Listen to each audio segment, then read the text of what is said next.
오늘 우리에게 주시는 하나님 말씀 베드로전서 1장 13절에서 25절까지 말씀 우리 합독해 보겠습니다. 시작. 그러므로 너희 마음에 허리를 돌리고 근신하여 예수 그리스도에 나타나실 때 너희에게 가져올 은혜를 온전히 바랄지어다.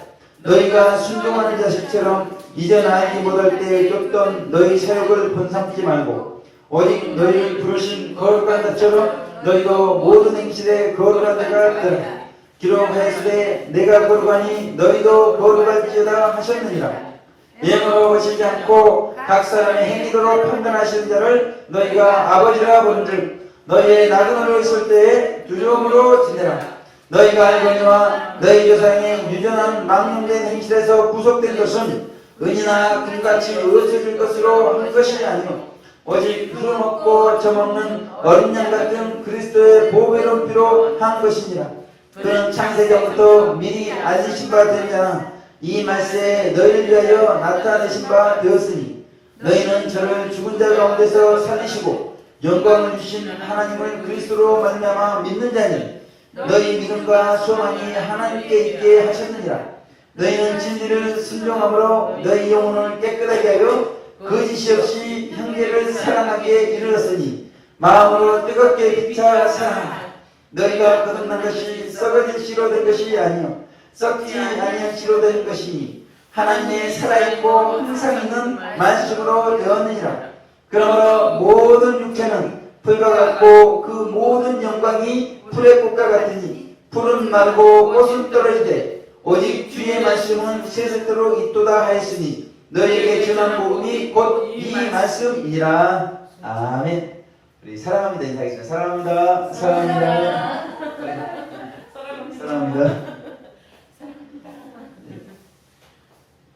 우리 우리 육체가 병이 들듯이 정신도 병이 들게 들 수가 있잖아요. 마음의 병이 들게 들 수가 있는데 그런 분들을 이렇게 회장으로 섬겨주시는 귀한 선생님이 함께 이번에 예배를 드리게 돼서 너무나 감사드립니다. 자기도 불편한데 남을 돕는다는 게 쉽지가 않은데 우리 아주 귀한 선생님 예배 가운데 함께 해주셔서 너무 감사합니다. 제가 신학교 1학년 시절에 그 신학교 학장님께서 이제 신학 개론을 가르쳐 주셨습니다. 그때 배웠던 것이 늘 기억에 있는데요. 이제 향후 그 신학생이 목회자가 되었을 때 이 강단에서 어떤 설교를 해야 될 것인가 그걸 말씀해 주시더라고요. 이거 중요한 내용 아니겠습니까? 최초의 설교의 원형 그것은 예수님의 수제자 베드로에게 오순절 성령님께서 강림하신 후에 베드로가 담대하게 오순절 설교를 이렇게 했습니다. 그것이 최초의 설교의 원형이라는 것이죠. 그 설교를 통해서 이 시대 강단의 설교가 어떤 설교가 될 것인가 우리가 알 수가 있는데 그 사도행전 2장 14절에서 41절을 보게 되니까 많은 내용에 대해서 설교를 해주셨어요. 한마디로 이 베드로의 설교를 이제 요약하자면 베드로의 설교는 피의 설교였다. 피의 설교. 십자가의 설교였다. 그래서 학장님께서 우리 학생들도 이제 목회자가 되면 강단에서 피의 설교를 해야 된다. 십자가의 설교를 해야 된다. 아무튼 뭐 이렇게 진한 설교를 해야 된다 그런 의미 같은데 도대체 이게 뭔 말인가? 강단에서 피를 이야기해야 되고 십자가를 이야기해야 된다. 좀 이렇게 이야기하면 좀 무섭기도 하고 무겁기도 하고 그런데 자, 이 말씀은 설교에 회개가 빠지면 안 된다.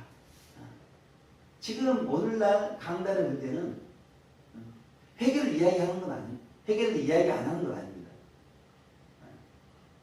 근데 문제가 무엇인가? 베드로처럼 안 한다는 거예요. 베드로처럼. 베드로가 너희가 예수님을 죽였다.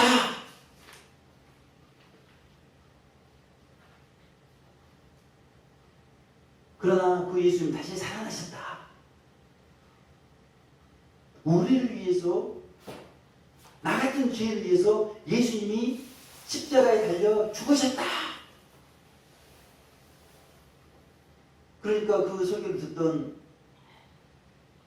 3,000명, 5,000명, 베드로의 설교를 듣는 많은 사람들이 어찌하고 내가 예수님을 죽였네, 내가 죄인이네, 막 견딜 수가 없는 거예요. 성령님이 막 양심을 찌르니까 당신은 죄인입니다. 죄의 삭은 사망이고 죄는 반드시 대가가 있고 형벌입니다. 당신이 죄의 대가로 지옥 가야 됩니다. 그러나 예수님께서 당신 죄를 대신해서 지옥 형벌을 당해주셨습니다. 당신이 지옥 형벌을 당해야 되는데 예수님이 지옥 형벌을 대신 당해주셨는데 당신이 그 예수님을 죽인 사람입니다. 그러니까 가슴을 치면 어찌하고 그 설교 한 번에 몇천 명이 회개하고 돌아오더라는 것입니다. 하나님도 기뻐하는 설교는 듣는 분들이 가슴을 치도록 자신의 실체를 정확히 이해할 수 있도록 죄인인 것을 깨닫도록 그렇게 하는 설교가 아주 이 시대에 필요한 설교다. 그렇게 말씀하고 있단 말이에요. 그래서 저희도 전에는 신령 부흥 대사기행을 하게 되면요, 성화된 성도들의 생애,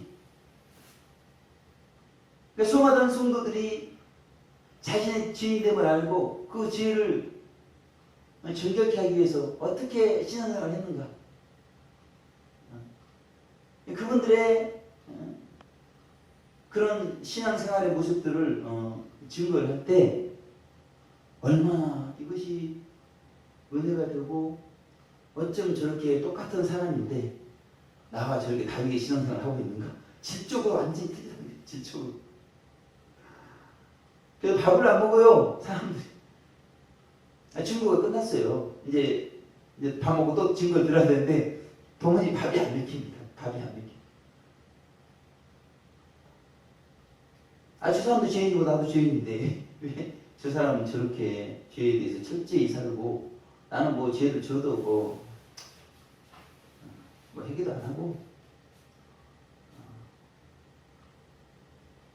그렇게 살아가고 있는가. 참 부끄럽기 짝이 없다. 그런 생각이 드니까 도무지 밥은 안 넘어가고 눈물밥이 막 흘러내렸더니 눈물밥이. 그런 때가 있었던 것입니다. 문제는 죄에 대한 탄식, 이것이 옛날에 그랬다는 것입니다. 근데 지금 안 돼요. 막 가슴을 치고 싶은데 안 됩니다. 이것이 오늘날 우리 신앙의 모습. 단에서 정말 회개의 설교가 증거되지 않고, 그러니까 가슴을 쳐대는 사람. 그 예수님께서 왜 이렇게 고생하느라고 저렇게 십자가에 달려 죽었는가, 그 의미를 깨닫지는 못한 채, 자신을 위해서 죽었다는 사실을 알지 못한 채 그냥 뭐 죄를 짓고 죄를 밥 먹듯이 짓고 살아가고 있는 이 시대, 죄에 대한 탄식이 사라져가고 있는 이 시대, 영광스러운 교회에 주시는 주님의 샤우팅은 무엇인가? 오늘 본문의 말씀 중심으로 보혈 샤우팅이라는 제목을 하나님 말씀 살펴보겠습니다. 우리 18절, 19절 합독해보겠습니다. 시작. 너희가 알거니와 너희 조상의 유전한 망령된 행실에서 구속된 것은 은이나 금같이 없어질 것으로 한 것이 아니요 오직 흠없고 점없는 어린 양 같은 그리스도의 보배로운 피로 한 것이니라. 이렇게 했습니다. 우리 신앙에 있어서 가장 중요한 것은 무엇인가? 우리가 구속되는 게 가장 중요합니다. 구속. 그런데 그 구속에 있어서 반드시 필요하고 가장 중요하다고 생각되어지는 것은 보배로운 피, 보혈이 필요하고 가장 중요하다. 그렇게 오늘 베드로 사도께서는 우리 가운데 가르쳐주고 있는 것입니다. 우리가 구속되는 데 있어서 뭐 돼지 피가 되겠어요? 짐승이 피 가지고 우리가 거룩하게 되겠는가? 우리가 구속이 될 수 있을 것인가? 죄인의 피로, 사람들의 피로 우리가 구속이 될 수가 있겠는가? 깨끗해질 수가 있을 것인가? 그건 안 된다는 것입니다. 존재 자체가요. 존재 자체가 이렇게 지금 흠없고 점없는 어린 양 같은 그리스도, 이런 존재가 아니에요. 존재 자체가 이미 타락해가지고 영 속에, 육체 속에 질식이 뿌리 박혀 있어가지고 그 인간들의 아마도 성질 머리 한번 봐보세요. 그런 어떤 성질 그거 가지고 어떻게 사람들을 구속을 할 수가 있겠습니까? 그건 안 된다는 것이죠. 흠없고 점없는 그 어린 양 그리스도, 그 보배로운 피, 보혈, 그것이 구속을 할 수가 있다. 그래서 우리의 구속을 보니까 우리는 우리의 영이 구속이 돼야 됩니다. 그렇죠? 우리는 영적인 존재예요. 영은 있고 육체가 있습니다. 그리고 우리 육체가 구속이 돼야 돼요. 중요한 것은 먼저는 우리 영의 구속이 이루어져야 된다는 것입니다. 자, 우리 영이 구속되기 위해서 필요하고 중요한 것이 보배로운 피, 어린 양의 피가 필요하다는 것입니다. 그래서 먼저 우리는 거룩하고 흠이 없는 영의 구속이 이루어져야 돼요. 그래서 우리 교회 이름이 뭡니까? 영광스러운 교회. 그래서 한 분 한 분들이 영광스러운 교회로 세워져야 됩니다. 근데 우리가 이렇게 영광스럽게 거룩하고 흠이 없이 세워져야 되는데 짐승의 피, 죄인의 피 가지고 되겠습니까? 흠없고 점없는 어린 양 같은 그리스도의 보배로운 피가 필요하다. 오늘 베드로 사도는 거룩하게 살려면 거룩한 게 있어야지 거룩하게 있을 거 아닙니까? 그렇잖아요. 더러운 물을 깨끗하게 하려고 그러는데 거기다 더러운 물 집어넣으면 그 깨끗해지겠냐고. 자꾸 맑은 물 계속 이렇게 맑은 물을 부어야지 그것이 깨끗해지고 막 그러지 않습니까? 그렇지? 더러워진 우리의 영, 죄성이 뿌리 박혀 있어가지고 귀에만 주어지면 화내고 욕하고 짜증나고 미워하고 싸우고.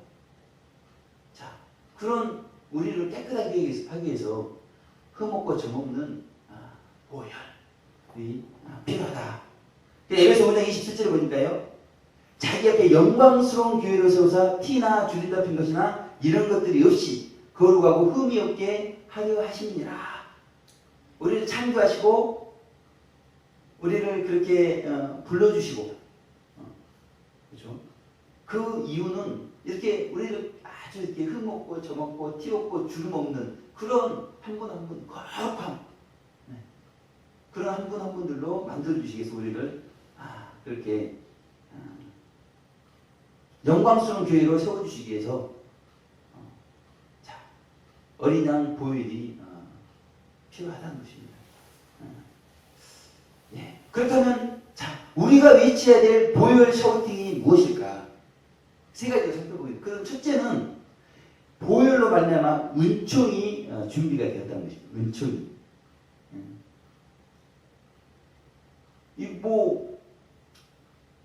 보혈이 필요하다고 그러니까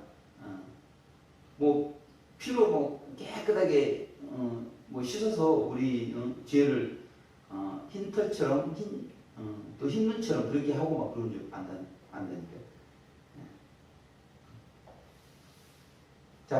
자, 예수님께서 분명히 보혈을 흘려주신 것을 성경은 말씀하고 있다는 것이죠. 요한복음 19장 4절에 보니까요. 이제 그중 한 군병이 창으로 옆구리를 찌르니 곧 피와 물이 나오더라. 이렇게 말씀했습니다. 그러니까 이 로마 병정이 십자가에 산 예수님이 이렇게 죽었는지 사람이 확인하기 위해서 창으로 옆구리를 찔러버렸습니다. 그러니까 물이 쏟아져 나오는데 피가 쏟아져 나오는데 피가 다 쏟아져 나오니까 뭐가 나오는 거예요? 물이 나오는 거예요. 자, 물이 나왔다는 건 피가 다 쏟아졌다는 거예요. 쏟아졌다는 것이죠. 이렇게 물이 나왔다는 건 피가 다 쏟아졌다는 것이요. 피를 아낌없이 흘려 주셨다는 것입니다. 이렇게 피를 아낌없이 왜 흘려주셨을까요?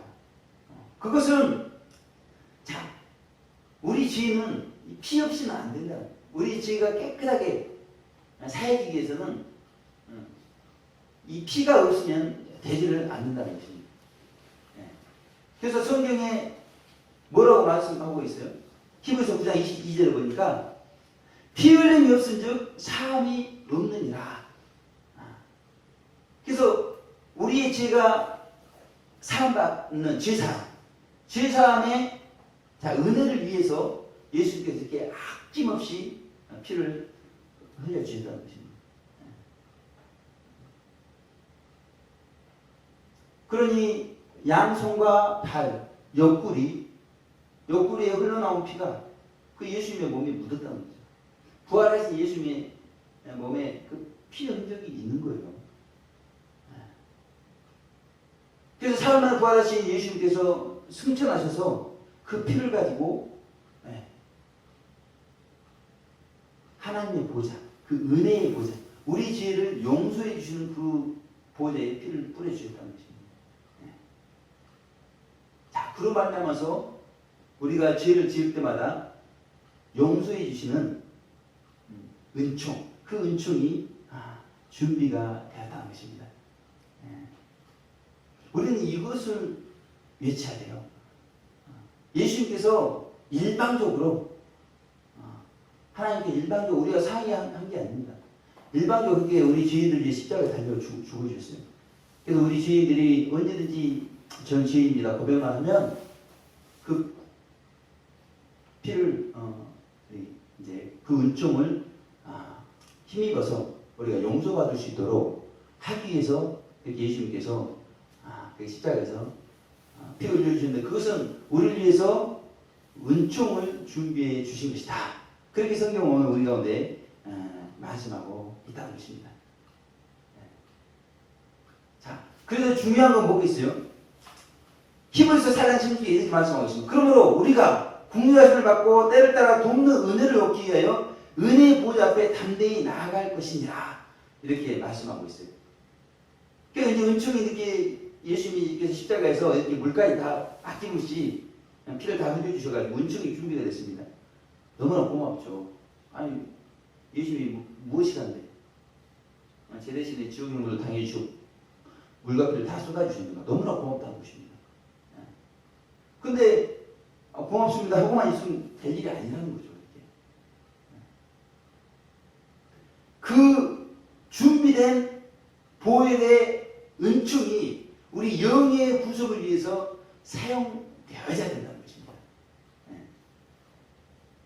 우리는 첫째, 보혈 은총이 준비된 것을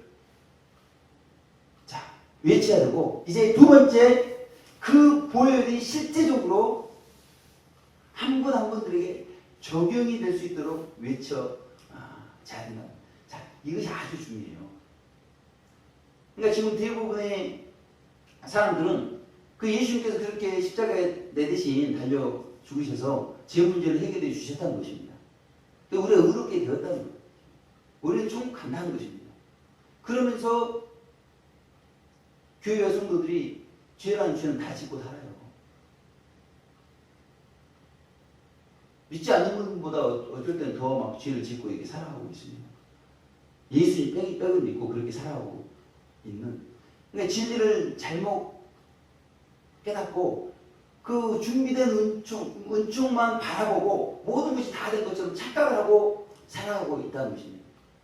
그것은 준비만 되어야 되는 거예요. 준비만. 예수님께서 2000년 전에 십자가에 달려 죽으신 것은 우리 죄 문제를 해결할 은총을 준비만 해 놓으신 거예요. 이렇게. 이제 그 은총이 각 개인에게 적용이 돼야 된다. 그래서 우리는 두 번째, 보혈이 적용되도록 외쳐줘야 된다. 이렇게 말씀하고 있다고 보십니다.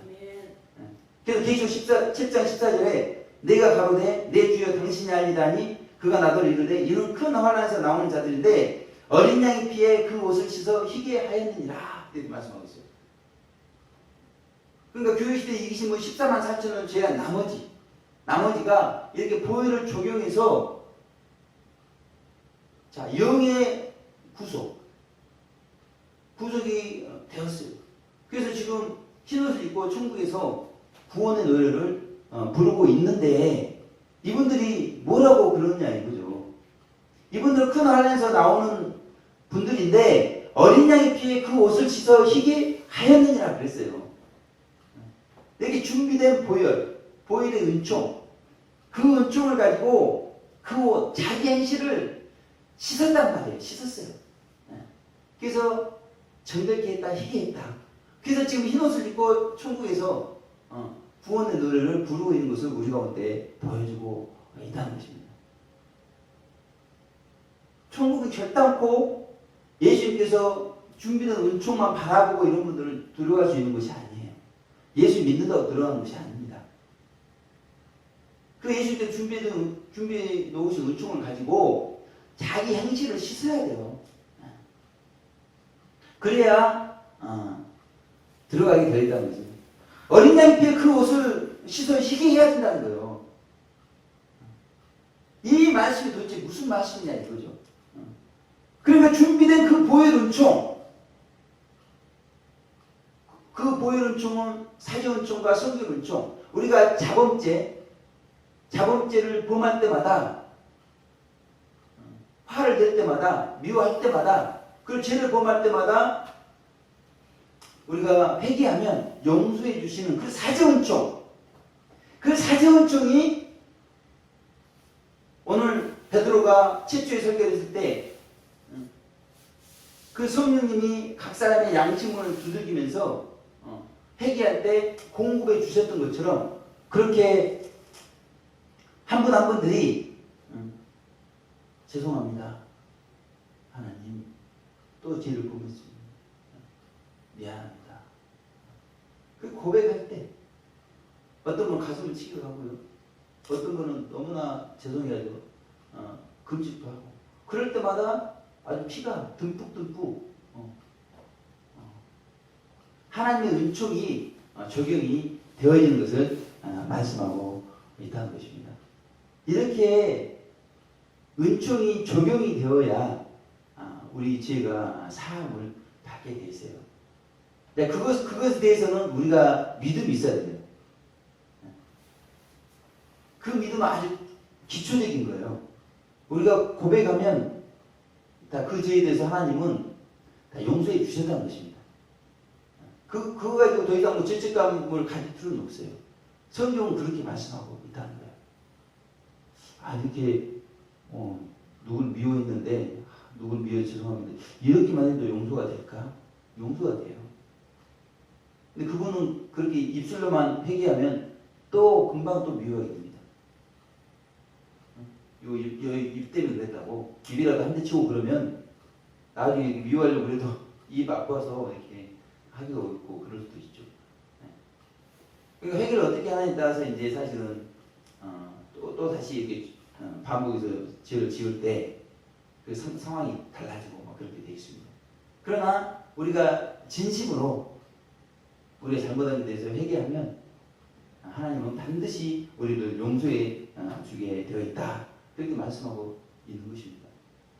그래서 에스겔 36장 25절 보니까 맑은 물로 너희에게 뿌려서 너희로 정결케 하되 이렇게 말씀하고 있어요. 맑음을 성령님의 도움. 우리가 회개하면 언제든지 그 준비된 은총을 우리 가운데 적용해 주시기 위해서 성령님이 오순절 때 오셨단 말이에요. 그래서 베드로가 맨 처음에 설교하니까 그 준비된 은총이 바로바로 각 심령에게 적용이 돼서 그분들이 죄사함을 받고 그러잖아요. 그러듯이 마찬가지입니다. 우리가 짓는 죄에 대해서 회개하게 되면 그 성령님이 은총을 적용해 주시는데, 자, 너희 모든 더러운 것에서 모든 우상을 섬김에서 너희를 정결케 할 것이며 그랬습니다. 그러니까 우리가 어떤 더러움이 있는가를 자신은 이렇게 성찰을 해야 된다, 그렇게 말씀합니다. 모든 더러운 것. 우리 안에 죄성이 뿌리박혀 있기 때문에 기회만 주어지면요, 손해보는 상황, 그렇죠? 고생스러운 상황이 되면 죄를 범하게 돼 있어요. 그러나 그렇게 죄를 질 때마다 우리가 회개하면 언제든지 성령님은 은총을 적용해 주셔서 우리 죄를 사해 주시고 우리 가운데 평안한 마음을 주십니다. 그러면서 자꾸 우리가 정결해지는 것을 말씀하고 있다는 것입니다. 그래서 우리는 이 보혈의 은총을 언제까지 도대체 적용을 해야 되냐? 우리 영수에 뿌리 박힌 죄성이 뿌리 뽑힐 때, 영이 구속될 때까지 해야 돼요. 더 나아가서 우리 몸의 구속, 부활자가 되기까지 계속해서 이것을 이 천국 들어가기 전까지 우리는 이 보혈을 적용해서 모든 더러운 것에서 우리가 정결하게 되고 우상의 생김에서 정결하게 돼야 된다. 그렇다면 우리는 모든 더러운 것에서 지금 정결한가? 지금 보혈은 은총 그렇게 하나님 자신 십자가에 못 박혀 죽으면서까지 그 준비한 보혈 그러잖아요. 그 보혈은 필요한 거예요. 이렇게 그렇게 준비해 놓은 것을 우리가 바라만 보고 있으면 되겠는가? 그러지 않다면 우리를 위해서 죽어주신 거예요. 물을 다 아낌없이 쏟아주신 거예요. 그걸 자꾸 갖다 쓰라는 거죠. 그렇잖아요. 물이 더러운데 물을 깨끗하기 위해서 맑은 물을 무한정 준비해 놨어요. 그렇죠. 이 더러운 것하고 비교할 수 없는 많은 그 맑은 물을 준비해 놓으셨다니까요. 갖다가 막 부어버리면 다 깨끗해져 버리죠. 그걸 자꾸 적용을 해서 하나님은 정결해져서 우리가 구속되기를 원하신다. 이렇게 말씀하고 있다는 것입니다. 자, 그래서 우리는 두 번째 보혈이 적용될 수 있도록 외쳐야 되고, 우리 이제 마지막 세 번째 대환란은 은혜의 장소라는 것입니다. 그리고 대환란 기간은 은혜의 기간인 것을 우리는 외쳐야 돼요. 그러니까 지금 우리 가운데 어려움 있잖아요. 그것은 지금 하나님께서 은혜를 주고 계신 은혜. 그런 어려움이 있어야 어떻게 됩니까? 우리가 막 우리 속에 이렇게 올라와요. 제가 너무 어렵다 보니까 만사 귀찮습니다. 지겨워. 이 지겹다라는 말이 막 이 속에서부터 막 올라와요. 근데 제가 지겹다라고 그러면 안 되잖아요. 근데 다른 사람들도 보니까 환경이 만만치 않아요. 신방을 갔더니 저희 어머니와 같은 그런 인생의 파노라마 우여곡절을 겪은 분이 계시더라고요. 들어보니까 기가 막혀요. 저희 어머니도 제가 책을 써드리고 싶은데 그분도 책을 써드리고 싶은 마음이 있을 정도로 그만큼 아주 한 분 한 분들 보니까 문제가 없는 분이 없고 어렵지 않는 분이 없는 거예요. 왜 이렇게 환경들이 다 지겹냐 이거예요. 제 입에서 지겨운 환경들 지겹다. 지겨운 환경들. 근데 다른 분도 환경이 지겨워서 그런 게 제 환경이 지겨운데 다른 분도 환경이 그때도 제가 그렇게 너무나 지겨운 환경들이다. 그런데 봐보세요. 그렇게 되니까 올라오잖아요. 그렇게 지겹지 않으면 올라오겠어요? 응? 이게 귀한 아주 이렇게 누님들이 잘 섬겨 주시고 우리 귀한 전사님이 잘 해주시고 저는 뭐 새벽부터 저녁까지 뭐 진리를 증거하고 얼마나 좋습니까? 하고 싶은 거 제대로 하고 있는 거예요. 근데 지겨운 부분이 정말 이렇게 몇 년 바닥을 기고 있는 부분이 있다는 거지. 해결이 안 되고 있는 부분들. 그러니까 너무나 이렇게 근데 그게 있기 때문에 제 속에서 이 포악한 게 올라오는 거예요. 이렇게. 하나님 원망 불평이 나오고 막 그런 것입니다. 근데 그런 환경들이 없으면 하나님도 원망 불평이 나오고 있어. 그러지 않는다.